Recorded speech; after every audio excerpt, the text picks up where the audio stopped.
La société Etendex, c'est une société familiale qui comporte 300 personnes, dont 200 ouvriers, 10 agences en France. Les domaines d'activité, c'est surtout l'étanchéité, travaux manuels, en contact direct de résine. En 1998, le laboratoire de la Cramif a donc posé des capteurs sur le personnel d'un réservoir qu'on devait faire à Montmartre. On a été surpris. La principale pollution, ça venait pas des voies respiratoires, mais ça venait en fait de la peau. On a donc, avec M. Audry, redéfini les protections pour éviter tout contact cutané entre la résine et la peau. Mais en plus, on a donc mis au point aussi ce qu'on a appelé un sas de décontamination. Compte tenu de toutes ces contraintes et de la pénibilité accrue, l'idée était en fait d'essayer de trouver des produits sans MDA.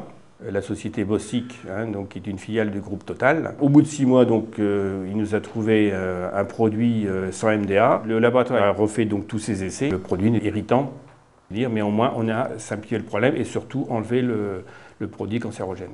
Au génie civil de l'eau, cette association a continué la démarche d'Etendex et on peut dire qu'à l'heure actuelle, toutes les résines époxy mises en œuvre en château d'eau ne comportent plus de MDA. On a aussi éliminé les acrylamines qui sont contenues dans des résines d'injection d'arrêt d'eau qu'on utilise beaucoup en tunnel dans le cadre d'un groupe de travail à l'AFTES. On a fait donc supprimer ces acrylamines des résines d'injection puisque maintenant on a des résines sans acrylamine qui sont aussi efficaces que celles avec acrylamine. On avait aussi un dégraissant des bandipalons qui contenait du dichlorométhane. Il a été noté que nos personnes avaient des nausées. En travaillant avec un laboratoire, on l'a complètement éliminé.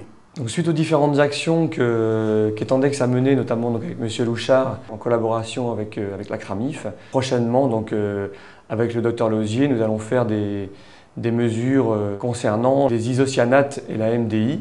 Il m'arrive régulièrement d'intervenir dans différents colloques ou stages de formation sur les cancers professionnels avec la Cramif ou l'INRS.